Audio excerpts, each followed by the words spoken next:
FDO Construction Méditerranée vous présente les aléas du direct. Avec FDO, ensemble, bâtissons l'avenir.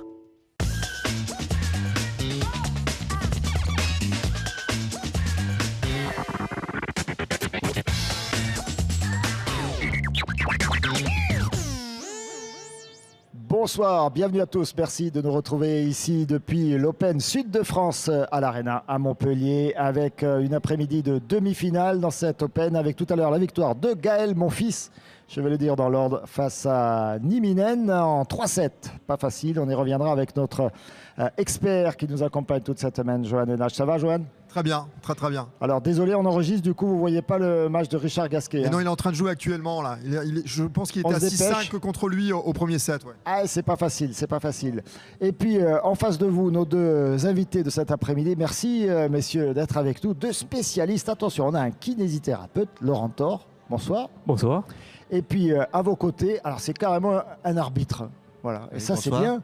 On a Jean-Baptiste Borel qui est avec nous, arbitre, mais arbitre top niveau, hein. Vous avez arbitré toute la semaine là. Voilà, tout à fait. Pendant toute la semaine, on officie sur l'Open Sud de France. On a commencé par les qualifications et maintenant on officie dans le tableau principal jusqu'à la finale de demain. C'est vous qui arbitrez la finale demain ?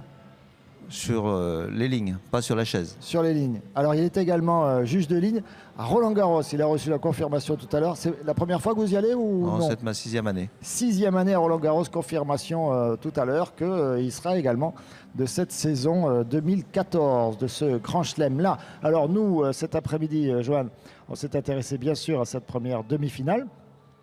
C'était pas évident pour Gaël Monfils, 30e mondial, Johan Nieminen, alors son prénom, Jarno. Jarno Nieminen. Alors, je vous préviens, il y a Jarno Nieminen, il y a Jerzy Janowicz cet après-midi, c'est un enfer. Donc, bon, Nieminen, il est passé à la trappe quand même, 6-2, 3-6, 6-1. Tout à fait. Voilà. Très très bon match de Gaël Monfils. Il y a une petite baisse de régime au second set, mais il s'est bien repris dans le troisième set. Alors, on parlera des baisses de régime de Gaël Monfils avec un expert, c'est son kiné qui l'a suivi toute la semaine.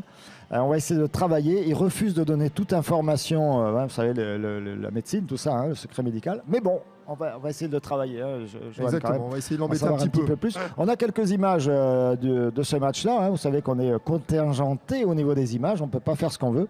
Mais nos amis de Canal+, Canal+ Sport nous ont donné ces quelques images avec notre ami Jarno Nieminen. Il vient d'où celui-là ? C'est un Finlandais. Un Finlandais, un homme du Nord, face à Gaël Monfils. Alors Gaël, il a eu des problèmes de santé, on en reviendra tout à l'heure, toute la semaine. Et hier, il avait de la glace sur le genou. Aujourd'hui, sur le genou. Hier, c'était au bras. L'autre jour, c'était au dos. Au poignet également. Il a eu poignet. Un peu tous les mots possibles. Tous les mots possibles pendant la semaine. Ouais. Mais enfin, en même temps, il est monté en régime. Monté en puissance, oui. Moi j'ai assisté à son premier match où je le trouvais un petit peu en dessous de ce qu'il est capable de faire. Et au fur et à mesure, il s'est mis dans le tournoi et il termine la semaine plutôt pas mal, on va dire. Plutôt pas mal, hein, Gaël Monfils qui l'emporte. Alors là, on voit vraiment les tout premiers échanges. Vous l'avez trouvé un peu en dessous sur le deuxième set. C'est quoi ? C'est ses problèmes de santé je ne pense pas. Nieminen a beaucoup mieux joué au second. Donc ça s'est joué à pas grand-chose. Et puis bon, au troisième set, il a tout de suite pris l'ascendant. On sentait qu'il était beaucoup plus concentré vraiment sur son sujet. Et là, il n'y a pas eu photo. 3-6, c'est un break. Hein. C'est un break d'écart. Hein. Voilà, c'est un break tout à fait. Alors, on va écouter Gaël Monfils à l'issue de son match. C'est au micro de Sophie Carloni qui n'a pas raté un interview cette semaine. On la salue, on la félicite. Sophie, donc, qui fait parler Gaël. Et ça donne ça. Je suis très content. Voilà, je suis content d'avoir gagné un gros match, d'avoir gagné une demi-finale. Donc, je suis content de me qualifier encore cette année pour la finale de Montpellier.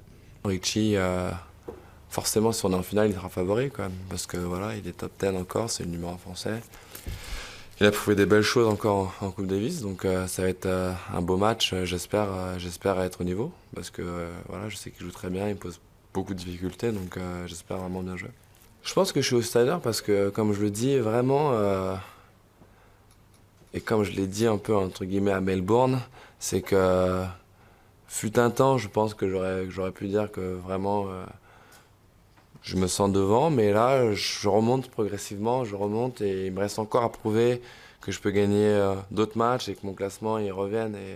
Et Richard, jusqu'à maintenant, par rapport à moi, toute sa fin d'année, il a prouvé que dans les gros matchs, il était présent, il a vraiment répondu présent et il en a gagné, quoi. Il a gagné pas mal de gros matchs. Donc pour l'instant, je suis outsider, mais j'espère peut-être l'année prochaine, dans cette même situation, vous dire que non, c'est bon. Gaël Monfils, premier vainqueur ici de la première, voilà, tout à de fait. France, c'était en 2010. Et alors, pour lui, ce sera face à Richard Gasquet. Bon, là, il anticipe peut-être un peu. Il anticipe un peu. Moi, depuis le début de la semaine, je mis toujours. Pour moi, Janovic, ça sera le petit troublion de la semaine. Et il est en train de confirmer face à Gasquet qu'il m'amène. Sur le premier set, là. Exactement, qu'il m'amène au premier set. Et il est capable de refaire ce qu'il avait fait à Bercy il y a 2 ans. C'est-à-dire qu'il avait perdu en finale de Bercy, ce qui n'est pas n'importe quoi. Et il est en train de confirmer. L'année dernière, il a été énormément blessé. 21e mondial, donc c'est quand même pas rien.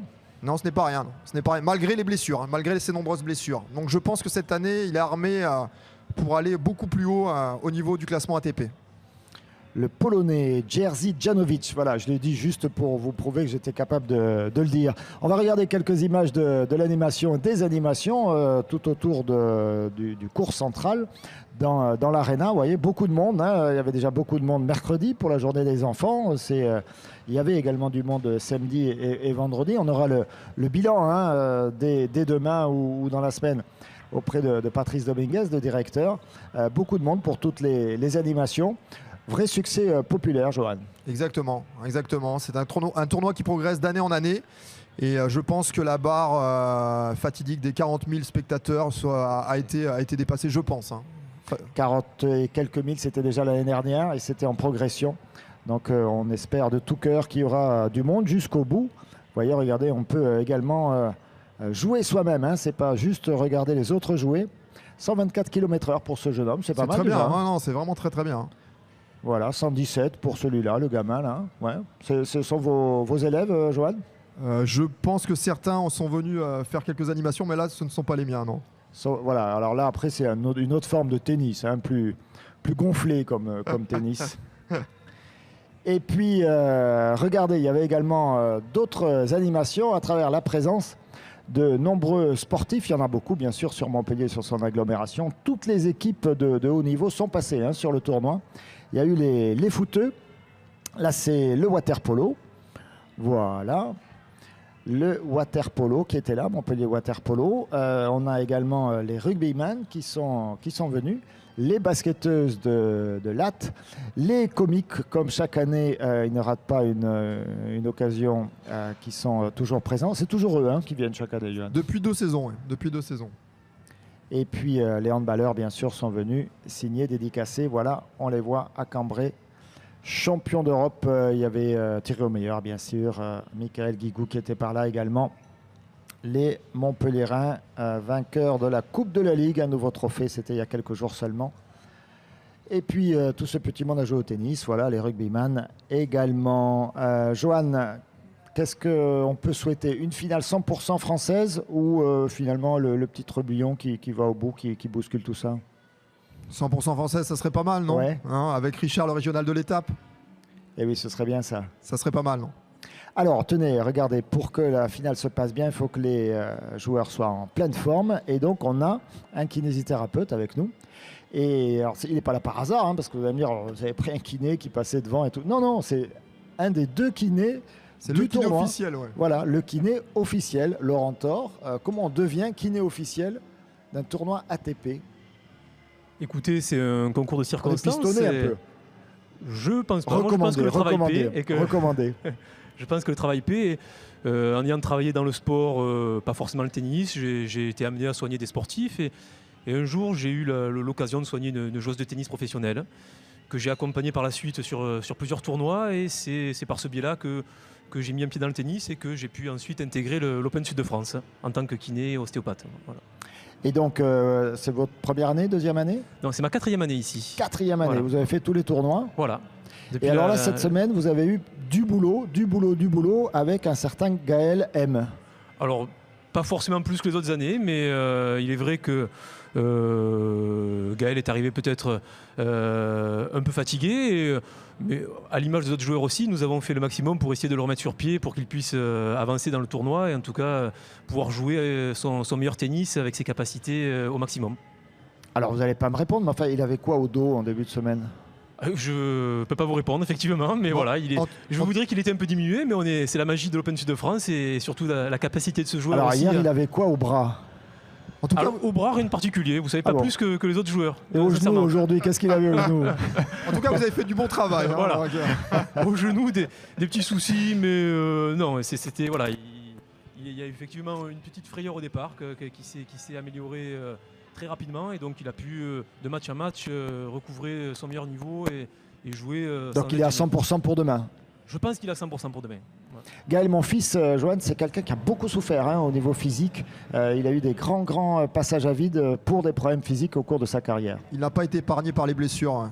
Exactement. Et c'est vrai que la présence d'un kiné lui est plutôt profitable. Hein. Il en a bien besoin. Alors regardez, vous n'avez pas envie de me répondre, mais Gaël, lui, il répond. Écoutez bien ce qu'il dit à propos notamment des kinés du tournoi. Donc il parle de vous. En France, il faut quand même dire que c'est superbe, quoi. Tous les kinés ici, les kinés sont superbes. À Marseille, ils sont superbes. Et à Indian Wells, Key Biscayne, ils seront là, les kinés de l'équipe. Bon, pour l'instant, je trouve que c'est pas mal. On a l'ATP et aussi il y a les kinés de l'équipe qui voyagent pas mal quand même sur les gros tournois et qu'on peut aussi prendre certaines semaines. Donc pour l'instant, je trouve ça aussi cool, quoi. Voilà, on essaye d'avoir les résultats. Donc premier set pour Gasquet, 7-6. Ah, 7-6, donc c'est très accroché, mais il s'en sort bien au tie-break. Richard, le régional de l'étape, comme vous dites. Bon, vous avez écouté Gaël, il a trouvé que c'était bien. Écoutez, j'en suis très content et c'est vrai que... Il va falloir le suivre maintenant à travers le monde. Voilà, pardon? Il va falloir le suivre à travers le monde maintenant. Ah ben oui, c'est une des possibilités aussi que notre profession offre, de suivre des joueurs en tant que kiné, oui, effectivement.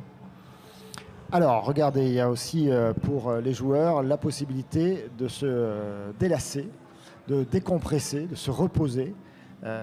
Des images exclusives tournées par Sophie Carloni en cachette. La porte a failli se rabattre sur sa figure et sa caméra. Voilà. Alors, elle n'a pas pu filmer quand il y avait des joueurs. Bravo à Sophie pour qu'est-ce cette qu'ils exclu. font? Alors, ils regardent la télé avec d'autres matchs, d'autres sports. Et puis, voilà, ils prennent un petit peu de bon temps. Et je crois qu'on a... Vous voyez, regardez, ils peuvent même faire du flipper ou des jeux vidéo, nos amis joueurs de tennis. Et Richard Gasquet, qui rentre là dans la pièce, va en profiter également. Voilà, on fait voir les coulisses de ce tournoi Sud de France, l'Open. Moi, je vous propose d'écouter Nanette Duxin. Nanette Duxin, vous la connaissez, vous, Jean-Baptiste? Nanette Duxin, non, pas du tout. Non, bon, voilà, c'est pas grave. Je vais faire connaissance avec elle, avec vous. Vous allez la découvrir, Joanne la connaît bien. Effectivement, c'est la dame de l'ATP, parce qu'il y a une dame de l'ATP qui s'occupe de tout ce qui est relations publiques, relations presse. On découvre son métier. C'est parti. Je suis chargée de PR et marketing au sein de l'ATP. Ma fonction consiste un petit peu à centraliser toutes les demandes sponsors, médias, tournois par rapport aux joueurs. Auprès des joueurs, et ça touche un petit peu à tout ce qui est hors compétition. Alors, dans ce tournoi, je suis seule, oui, sur le circuit ATP. Donc, le tournoi de Montpellier, qui est un 250, fait partie de la plus petite catégorie, avec un tableau de 28 joueurs. Donc ici, on n'a besoin que d'une seule personne. Sur des gros tournois, on peut être une équipe de 3 ou 4, ça dépend. Il y a de tout. Il y a de tout, mais non, en général, ce sont des professionnels, ça fait partie de leur travail. Ils savent ce qu'ils doivent faire et voilà. Il suffit simplement d'avoir peut-être un peu un feeling de quand est-ce qu'on peut les aborder, quand est-ce qu'ils seront peut-être plus disponibles à faire ce genre de choses. Voilà, toujours disponible, Nanette. Joanne, vous confirmez? Oui, c'est un peu la nounou des joueurs, hein, donc elle est présente. Elle est chouchoute quand même. Elle est chouchoute, ouais. C'est difficile d'aller pécho un joueur pour lui tendre le micro comme ça dans un couloir. C'est pas facile, non, ce n'est pas facile, je vous confirme. Fait la police. Exactement. Voilà, mais bon, on arrive quand même, vous avez vu tout à l'heure, à avoir des interviews, les interviews d'après-match. On avait Gaël, mon fils, Jean-Baptiste Borel. Oui. Qu'est-ce qui vous a pris tout à coup de dire tiens, je veux être juge-arbitre dans le tennis? Eh bien, c'est parce que mon professeur, mon BE, qui s'appelle Bertrand Blanc-Potard, qui joue en championnat national, et dans tous les matchs de national, les matchs doivent être arbitrés. Un jour, il m'a demandé est-ce que je voulais dépanner pour venir arbitrer une de ces rencontres, et j'ai accepté par amitié, et tout ça a déclenché ce jour-là. Vous avez pris le virus. Voilà, exactement. Et alors, c'est vous qui criez out, c'est ça? Tout à fait. Il faut Partout, crier assez fort de manière à ce que les joueurs et puis l'arbitre de chaise nous entendent et comprennent Vous pouvez nous notre faire décision. un peu là, votre out à vous? Out! Ah, c'est direct, hein? C'est tonique. Hein. C'est aussi rapide qu'un service de Gaël Monfils ou de Janovic. Ou Gaël Monfils, ouais. Mais imaginez dans l'enceinte de Roland Garros où c'est beaucoup Vous plus n'avez pas de grand. micro.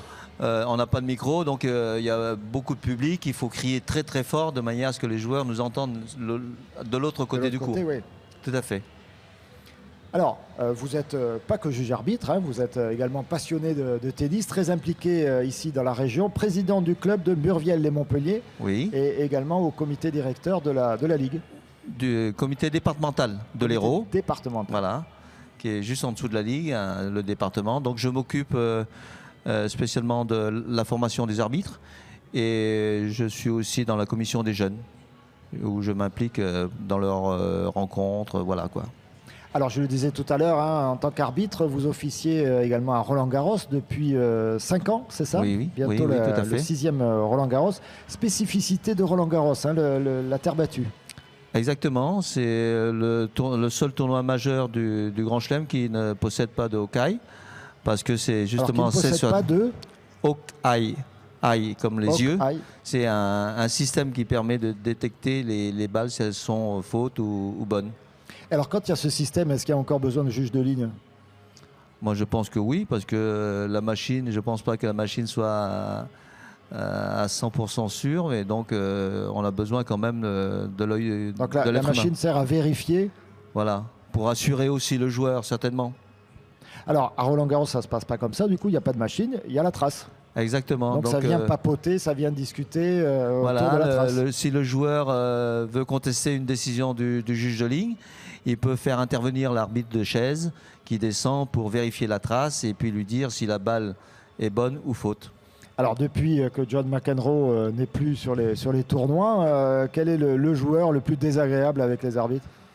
Oh, désagréable, je ne pense celui pas. qui conteste le plus. Il n'y en a pas beaucoup qui ressemblent à McEnroe. McEnroe, je pense qu'il est unique. Hein, et c'est ce qui fait un peu le charme du tennis.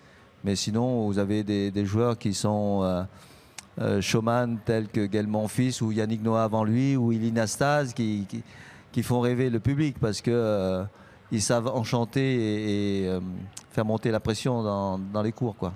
Alors est-ce qu'il y a des joueurs qui mettent la pression sur les arbitres? On entend beaucoup ça, notamment dans les sports collectifs, hein, dans le football. Est-ce qu'il y a des joueurs qui vous mettent la pression pour que peut-être vous soyez un peu déstabilisé? Ils cherchent peut-être à nous mettre de la pression, mais on essaie d'être le plus calme possible, le plus posé, et puis d'être impartial dans nos décisions. Alors est-ce que ça vous arrive souvent ou jamais que l'arbitre central nous déjuge? Vous déjuge? Ben, ça peut arriver parce que l'œil n'est pas indéfectible, l'œil humain. Donc on doit juger à la fraction de seconde si la balle est faute ou bonne. Alors on essaye d'être le plus précis possible dans nos décisions. La ligne la plus difficile, vous me disiez, c'est la ligne de service. Hein. Exactement, parce que c'est à ce moment-là que la balle descend le plus rapidement possible. Et là, on a une fraction de seconde pour se décider. Et savoir si la balle elle touche ou elle est à 1 mm en dehors, c'est quand même assez difficile. Et alors le principe, c'est vraiment de rester concentré sur la ligne, on voit que la ligne. Exactement, au moment où le serveur commence à lancer sa balle. On regarde pas la balle arriver, on regarde que la ligne. Voilà, on fixe que la ligne que l'on doit surveiller. Et à la fin des 15 jours de Roland-Garros, vous êtes devenu fou d'envoyer des lignes partout, non? C'est vrai que nerveusement, on est épuisé. C'est vrai, c'est pour ça qu'il y a des rotations de 45 minutes ou d'1 heure, de manière à ce que les arbitres puissent se reposer. Et alors, est-ce que le plus dangereux, c'est pas la ligne du fond, là, quand on voit les juges de ligne là, qui se mettent comme ça, là, la balle arrive? Et c'est sûr que des fois, La balle nous arrive à plus de 230 km/h. On a une fraction de seconde pour juger la balle et éviter la balle en même temps. Donc c'est pour ça qu'il faut être très vigilant. Vigilant, hein. C'est Exactement. dangereux. On est conscient à quel point ils prennent des risques, nos amis juges arbitres. Un casque va être bientôt autorisé, je pense, pour les... Nécessaire, indispensable. Voilà, ben, écoutez, on regardera bien les retransmissions de Roland-Garros chez nos amis de France Télévisions pour voir Jean-Baptiste Borel. D'ici là, vous arbitrez des petits trucs? Eh bien, parce que c'est au mois de là, juin. je reviens des Petits As de Tarbes. C'est le championnat du monde des jeunes de moins de 14 ans, où c'est un tournoi qui a regroupé plus de 52 pays quand même, 52 nations. Et c'est là où naissent les futurs Gasquet, Federer, Nadal et Sharapova. C'est un grand tournoi mondial. À Tarbes. À Tarbes, oui, tout à fait. Alors, il y a un truc quand même aussi, vous posez la question, c'est les cordages. Voilà. À une époque, on parlait que de ça d'ailleurs. Il y avait même les cordages bizarres là où les joueurs classés 300... Les cordages de spaghetti, on appelait ça. Ouais, battaient les numéros 1 et numéro 2. Bon, là maintenant c'est fini, tout le monde au même régime. Sauf qu'il faut passer par le cordeur, Johan. Voilà, le cordeur officiel voilà, du tournoi. Et alors, il y a un cordeur pour tout le monde? Ben, oui. Y a un joueur ne peut pas avoir son propre... Certains. J'ai déjà vu des joueurs de très très haut niveau, tels que Djokovic, avoir leur cordeur personnel. Ah, Djoko, il a son cordeur. Il a tout, je crois. Il a son kiné, son cordeur, son préparateur physique. Il est comme ça, Djoko. Alors, nous, on a ici, en face de nous, le cordeur officiel qui officie. Il s'appelle Pierre Boucher. C'est une société qui s'appelle, on va la nommer, qui s'appelle Technifibre. Technifibre, voilà, on ne va pas vous raconter l'histoire. On est allé le rencontrer. Évidemment, c'est Sophie Carloni, parce qu'elle a rencontré tout le monde tout au long de cette Open. On la salue, on la remercie, on la félicite, parce qu'elle a tout fait. Bravo à Sophie. Il paraît que je ne l'ai pas assez remerciée, alors je cumule. Et elle ne réagit pas dans l'oreillette là pour l'instant. Allez, c'est parti avec Pierre Boucher. Il nous explique tout de l'art du cordage.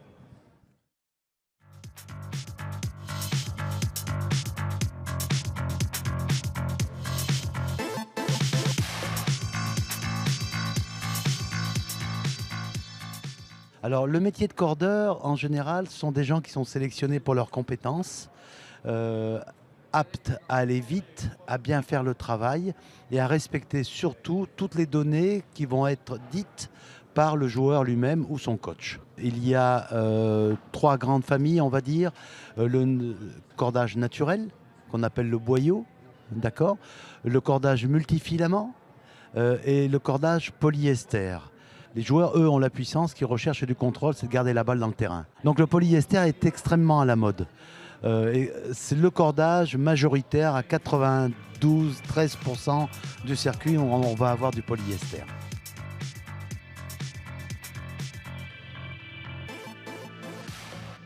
Le nombre de raquettes qui va être cordé, qualification comprise, va être au nombre de 400-450 dans la semaine.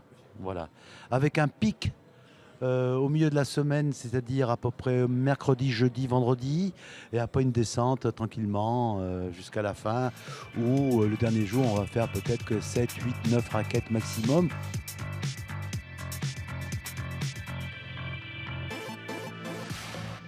C'est un petit peu le centre névralgique du tournoi, parce qu'on connaît les joueurs de tournoi en tournoi, ils nous repèrent, et c'est un petit peu l'endroit où ils viennent se confier, où on parle de leur famille, de leurs enfants, de leurs amours, de leurs blessures, etc. Tout ce qu'on peut imaginer.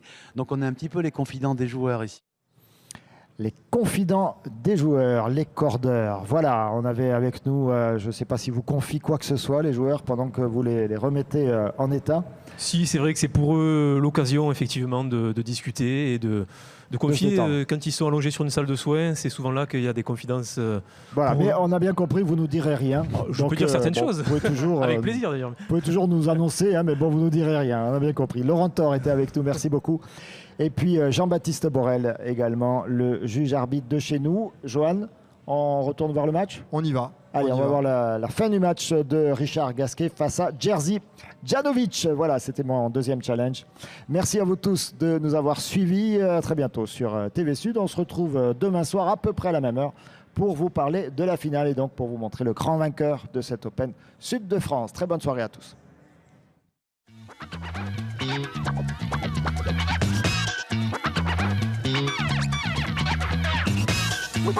party up. We want the party up. Pump the party.